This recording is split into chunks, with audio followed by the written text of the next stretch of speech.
Olá! Após estudarmos o direito individual e coletivo do trabalho, vamos iniciar o estudo do direito processual do trabalho, que é o conjunto de sistemas de princípios, normas e instituições que tem a finalidade de regular a atividade jurisdicional do Estado na solução dos conflitos trabalhistas, individuais e coletivos. Em outras palavras, o direito processual do trabalho é o conjunto de normas que servem de instrumento para a aplicação do direito material, que é o direito do trabalho. O direito processual do trabalho tem como fonte normativa, fundamentalmente, o Estado, pois a ele cabe a administração da justiça, assim como a imposição normativa processual. Tal como nos diversos ramos do direito, o direito processual do trabalho também tem suas fontes. Vamos relacionar as principais. Primeira, a Constituição Federal de 1988, em seus artigos 111 a 116, sendo que a competência da Justiça do Trabalho está no artigo 114. A CLT, Consolidação das Leis do Trabalho, nos artigos 643 a 910. As normas de processo comum, com ênfase às de processo civil, que são aplicáveis subsidiariamente no caso de omissão das normas processuais trabalhistas, e desde que não seja incompatível com as normas de direito do trabalho, conforme o artigo 769 da CLT. Notem que o artigo em exame menciona que o processo é o comum e não o processo civil. É frequente a confusão, especialmente pela origem do direito do trabalho. As normas processuais mais utilizadas são as estabelecidas no Código de Processo Civil. Atenção, porque esta questão já foi objeto de pergunta em exame da ordem. Também são fontes do direito processual ao trabalho as leis esparsas. Por exemplo, Lei de Execuções Fiscais, número 6.830 de 80. Ou então, o Decreto-Lei 779 de 69, que trata das normas processuais relativas aos entes da administração pública, entre outras. A jurisprudência do Tribunal Superior do Trabalho, que é a mais alta corte trabalhista do nosso país, contribui com os seus enunciados, assim como os tribunais regionais de trabalho. Também são fontes os regimentos internos, atas, instruções normativas e outras normas emitidas pelo Tribunal Superior do Trabalho e pelos tribunais regionais, evidentemente de natureza processual. Além das fontes, o direito processual ao trabalho tem seus próprios princípios, embora alguns autores considerem que as características distintas do direito processual ao trabalho constituem-se, na verdade, em peculiaridades e não em outros princípios. Ao direito processual do trabalho se aplicam os mesmos princípios gerais encontrados em outros ramos do direito processual.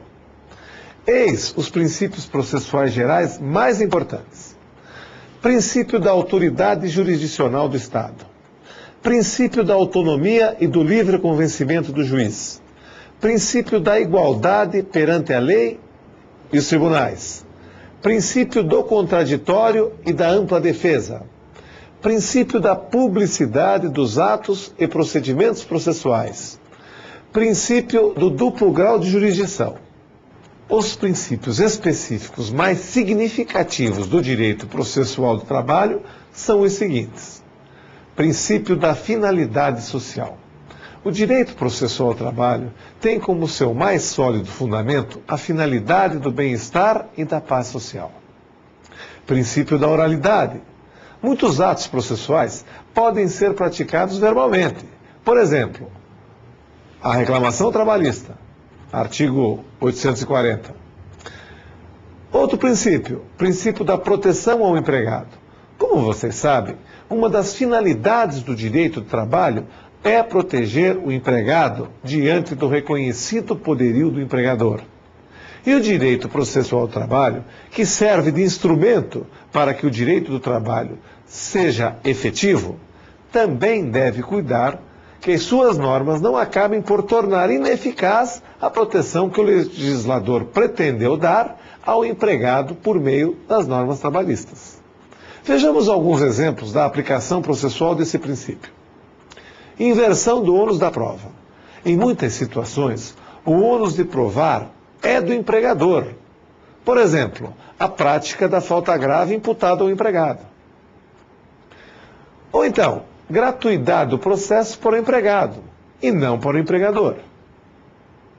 Também há o princípio da especialidade das questões trabalhistas ou da tecnicidade. Entenderam os legisladores ser necessário um foro especial e privilegiado, onde o processo trabalhista encontra as melhores condições de cumprir seus fins. Princípio da irrecorribilidade das decisões trabalhistas interlocutórias.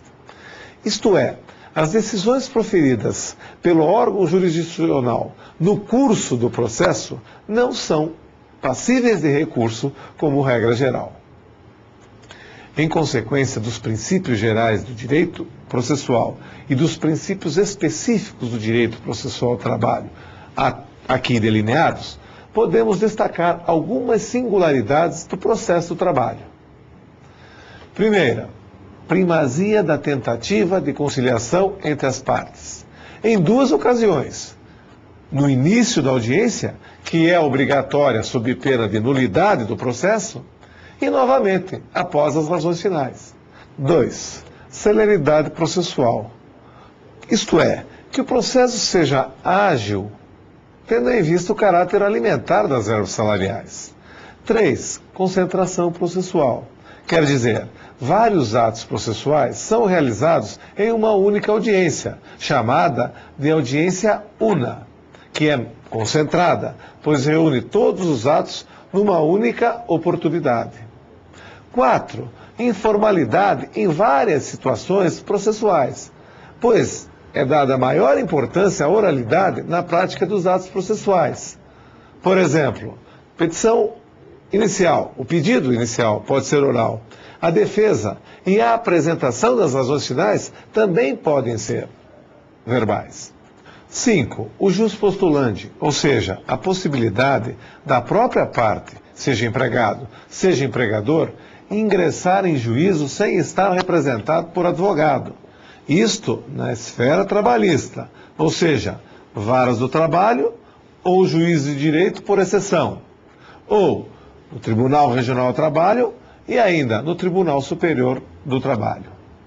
6. As notificações e intimações dirigidas às partes são feitas por meio de serviço postal, dispensando muitas vezes a necessidade do oficial de justiça no processo de trabalho. E, finalmente, o 7. A execução, após a sentença de conhecimento, parte do próprio juiz, de ofício, sem que a parte necessite agir, nos termos do artigo 877 e 878 da CLT. Feitas essas primeiras considerações a respeito do conceito, das fontes, dos princípios e singularidades do direito processual do trabalho, vamos estudar a organização da Justiça do Trabalho. A Justiça do Trabalho tem por finalidade dirimir as questões de conflito de direito decorrentes das relações de trabalho, ou seja, os chamados conflitos de trabalho. A Justiça do Trabalho possui total autonomia em relação aos demais órgãos do Poder Judiciário, federal ou estadual. Não é organizada nem estruturada pelas unidades da Federação, mas pela União. Outro tema de relevância trata da jurisdição e competência da Justiça do Trabalho. Primeiramente, convém lembrar o significado da palavra jurisdição, vocábulo que vem do latim e é composto de iuris, que é direito, mais dictio, que significa dizer ou declarar. Portanto, jurisdição significa, literalmente, o poder de dizer o direito, o qual é conferido pelo Estado ao juiz, utilizado para solucionar as questões que lhe são apresentadas. Percebam que todos os juízes têm jurisdição, isto é, têm o poder de dizer o direito. O que difere um juiz do outro é, na verdade, a competência que lhe é atribuída, outorgada pela lei, e que limita a jurisdição. Num exemplo bem simples, podemos dizer que o juiz do trabalho do Amazonas e o juiz do trabalho de Santa Catarina têm jurisdição. Entretanto, o que difere um do outro é a competência. No caso, a competência territorial. Ou então, o juiz de trabalho do Paraná e o juiz de direito da Bahia têm jurisdição, porque ambos podem dizer o direito. Todavia, o que distingue um do outro é a competência, em razão, ao menos, da matéria, entre outras. A competência da Justiça do Trabalho pode ser, em razão da matéria. A Justiça do Trabalho é competente para apreciar as questões relativas à relação de trabalho, inclusive dano moral ou patrimonial, e não só as relações de emprego. Lembram-se da diferença entre trabalho e emprego? O trabalho é o gênero, e emprego é a espécie. Esta é uma das alterações decorrentes da Emenda Constitucional 45 de 2004. E aqui vai outro lembrete. A competência em razão da matéria, agora muito mais ampla, é regra de direito processual, o que vale dizer que a Justiça do Trabalho é competente para apreciar as questões, por exemplo, envolvendo o trabalho autônomo, mas não vai aplicar a legislação trabalhista a um contrato de trabalho autônomo, se realmente ele for autônomo.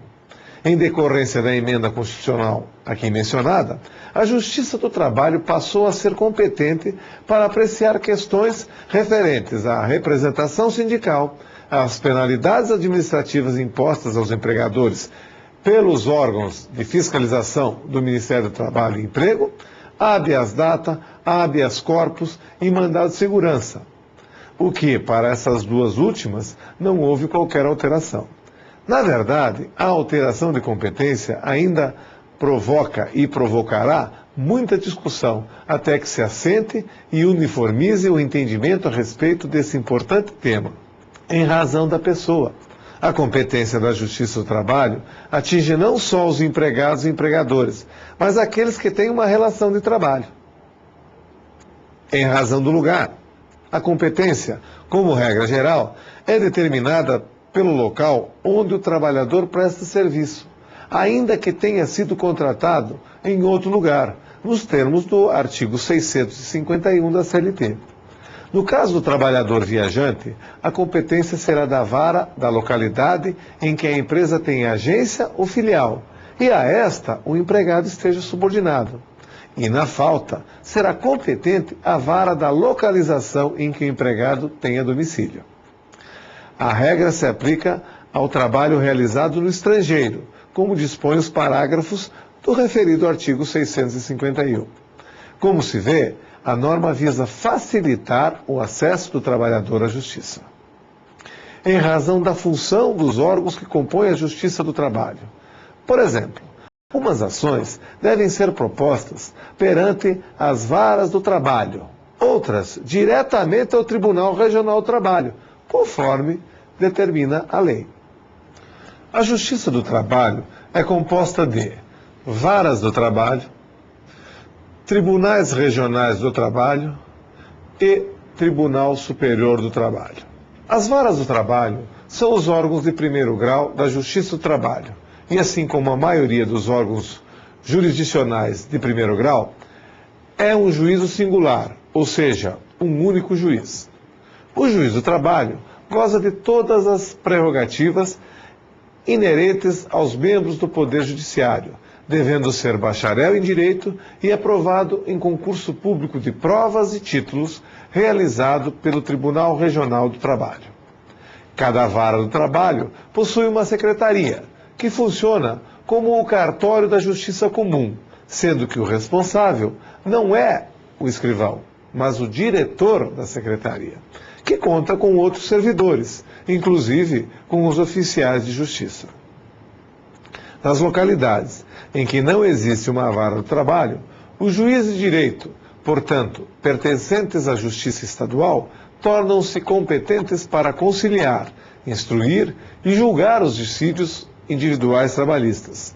Na verdade, atuam como juízes do trabalho e suas decisões poderão ser vistas por meio de recurso interposto para o Tribunal Regional do Trabalho, nos termos dos artigos 668 e 669 da CLT. A competência do juiz do trabalho está delimitada no artigo 659 da CLT, e eu peço que verifiquem na apostila o teor deste artigo. O segundo grau da Justiça do Trabalho é constituído pelos Tribunais Regionais do Trabalho, que, como regra geral, estão localizados nos estados que compõem a federação e têm sua sede nas respectivas capitais, com uma única exceção, que é Campinas, em São Paulo. É composto de juízes do trabalho oriundos da carreira da magistratura, nomeados por antiguidade ou merecimento, e em razão do chamado quinto constitucional, 1/5 das vagas do Tribunal Regional será preenchido por membros oriundos da advocacia e por membros do Ministério Público do Trabalho. Acompanhe na apostila a relação dos Tribunais Regionais do Trabalho. Como já disse, e como regra geral, nós temos um tribunal regional em cada unidade da federação, cuja sede se localiza na respectiva capital. Existem tribunais que têm jurisdição e competência em área de 2 unidades federativas, como a 10ª região, que engloba Distrito Federal e Tocantins, com sede em Brasília, ou a 11ª região, Amazonas e Roraima, com sede em Manaus, e também a 14ª região, Rondônia e Acre, com sede em Porto Velho. O estado de São Paulo está dividido em 2 regiões, a 2ª região e a 15ª região. A 2ª região tem sede em São Paulo, e pequena área territorial se comparada com a 15ª região, que tem sua sede em Campinas, como nós já falamos. Entretanto, a 2ª região tem o maior tribunal regional do país, em número de processos, decorrente, certamente, de existir em seu espaço geográfico grande atividade empresarial. Dependendo da quantidade de juízes que compõem o tribunal, este poderá ser dividido em turmas e também em sessões especializadas. E quando todos os juízes do tribunal se reúnem numa mesma sessão, chamamos a isto de tribunal pleno. Todos os juízes dos tribunais regionais do trabalho são nomeados pelo presidente da República. A respeito da competência dos tribunais regionais e de seus integrantes, verifiquem na apostila a competência deles, e que está delimitada nos artigos 677 a 683 da CLT. Falta analisar a última instância do Poder Judiciário Trabalhista, que é o Tribunal Superior do Trabalho, sediado em Brasília, no Distrito Federal. A emenda constitucional número 45 alterou a composição do Tribunal Superior do Trabalho, que passou a ser de 27 ministros, em lugar dos 17 anteriores. E para ser ministro desta corte, a exigência é que tenha mais de 35 anos e menos de 65 anos de idade. Será nomeado pelo presidente da República, após a aprovação pela maioria absoluta do Senado Federal, nos termos da Constituição Federal, em seu artigo 111-A. 1/5, aquele quinto constitucional que já falamos, dos seus membros, serão escolhidos dentre advogados com mais de 10 anos efetivos de atividade profissional e membros do Ministério Público do Trabalho, também com mais de 10 anos de exercício efetivo. Serão indicados em lista sêxtupla pelos órgãos de representação das respectivas classes. Os demais membros do Tribunal Superior do Trabalho serão escolhidos entre os juízes dos tribunais regionais. O TST pode funcionar como tribunal pleno ou separadamente, em unidades específicas, como seção administrativa, turmas e sessões especializadas, que são 2, a seção especializada em dissídio coletivo e a seção especializada em dissídios individuais, a qual se subdividem em 2 outras subseções, sendo que os ministros podem atuar em várias unidades simultaneamente, com diferentes funções. É importante mencionarmos o Ministério Público do Trabalho, que é um órgão independente, não subordinado a nenhum dos três poderes do Estado, senão à Constituição.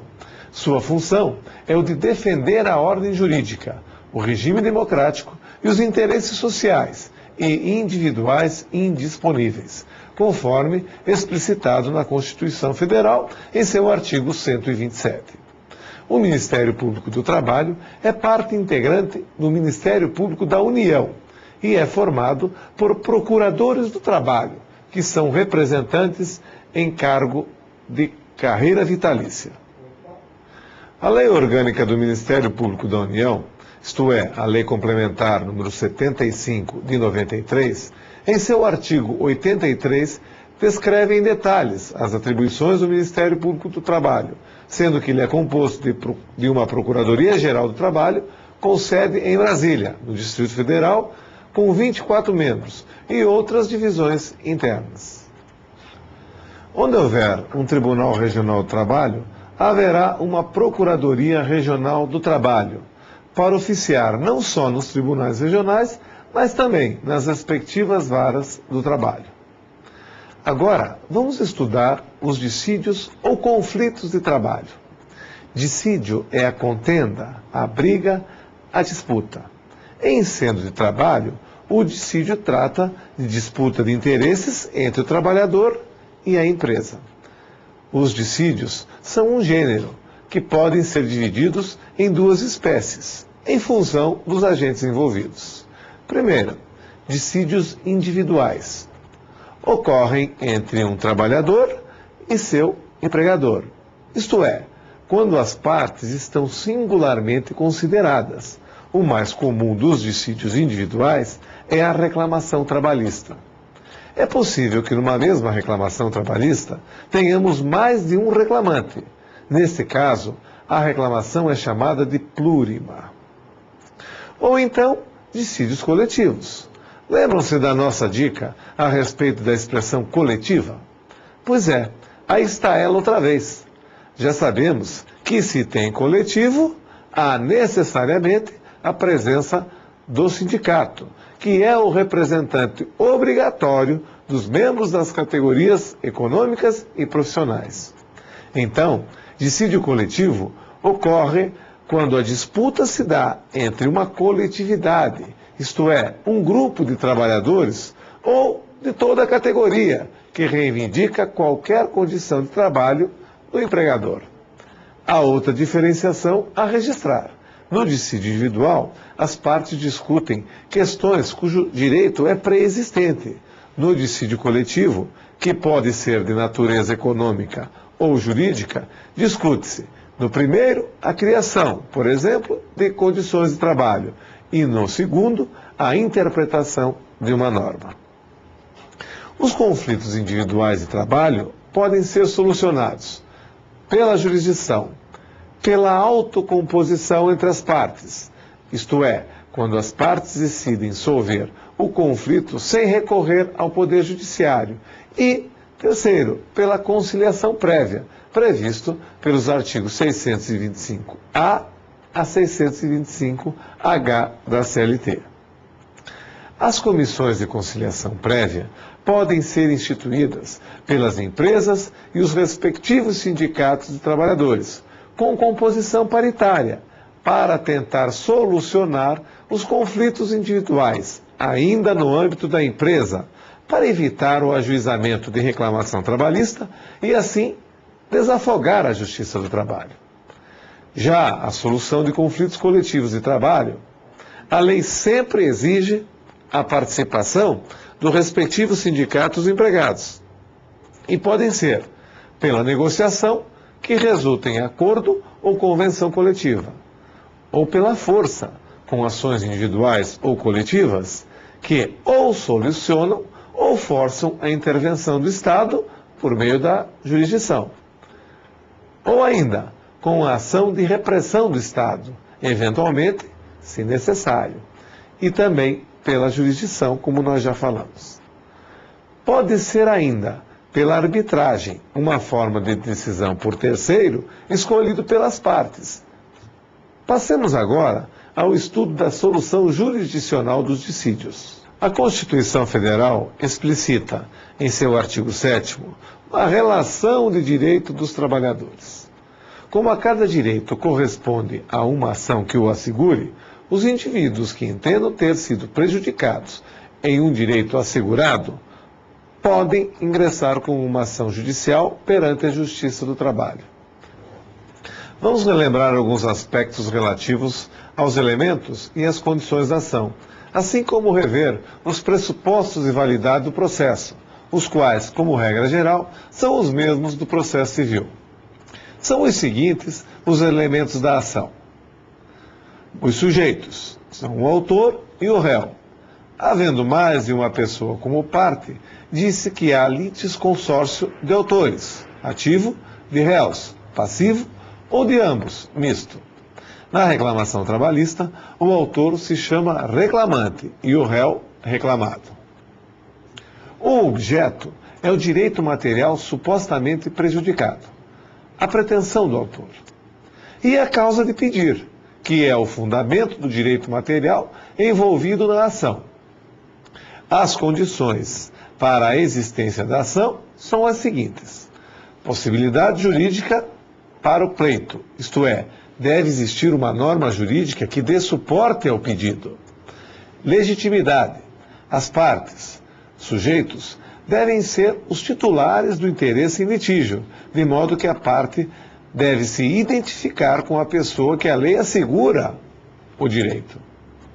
Interesse de agir. Pressupõe que haja, de fato, um direito lesionado. Por seu turno, são os seguintes os pressupostos de validade do processo. Competência. Ausência de suspeição ou impedimento. Capacidade das partes. Na Justiça do Trabalho, se requer que ambas as partes sejam capazes, maiores de 18 anos. Os menores de 18 necessitam da assistência do pai responsável ou do procurador do trabalho, nos termos do artigo 792 e 793 da CLT, ou por maior capacitado, chamado de curador à lide, onde não existe, ou não exista, melhor dizendo, um procurador do trabalho. Quarto, inexistência de coisa julgada e litispendência. Quinto, petição inicial apta e regularidade da notificação. Numa ação judicial, é o autor quem toma a iniciativa de propor a ação, que tanto pode ser o empregado como o empregador. O réu, ou o requerido, é o que sofre a ação proposta. Lembrando que na reclamação trabalhista, o autor é o reclamante e o réu é o reclamado. As partes podem eleger representantes, que são os advogados habilitados, para os representar em juízo, seja em audiências ou na defesa e acompanhamento de todas as fases e atos do processo. O empregador pode ser representado por preposto, que, nas audiências, falará em seu nome, sobre fatos relacionados com o processo, na fase de instrução. Os menores de 18 anos estarão acompanhados de pai, responsável ou procurador do trabalho, ainda que representado processualmente por um advogado. As partes devem estar presentes na audiência, mesmo que seus representantes ou procuradores não estejam. Caso contrário, a reclamação trabalhista será arquivada, como determina o artigo 843 da CLT. Na impossibilidade de comparecimento do reclamante por motivo de doença ou outro justificável, poderá fazer-se representar por outro empregado que pertença à mesma categoria profissional e apresentar atestado válido, para evitar o arquivamento da reclamação e permitir a remarcação da audiência, ou ser representado pelo seu sindicato nesta oportunidade.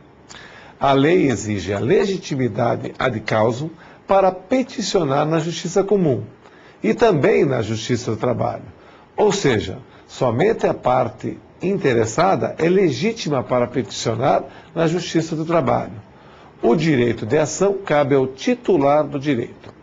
Excepcionalmente, porém, existe a possibilidade de que uma parte, o autor, seja representado por um substituto para propor e prosseguir a ação, com direito de agir em nome do legítimo titular do direito, ou o réu, por substituto, responder como se parte fosse.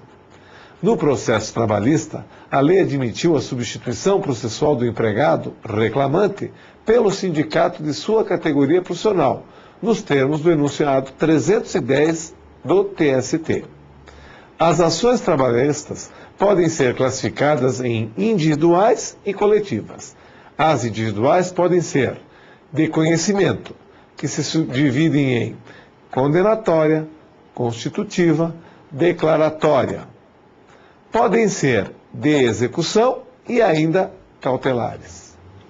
As ações coletivas, que são chamadas de dissídios coletivos, por seu turno, podem ser dissídio coletivo de trabalho de natureza econômica, onde se discute a criação, manutenção ou extinção de condições de trabalho, sempre com a participação do sindicato dos empregados. E também de dissídio coletivo de natureza jurídica, onde se busca uma declaração a respeito da interpretação de alguma norma coletiva da categoria envolvida.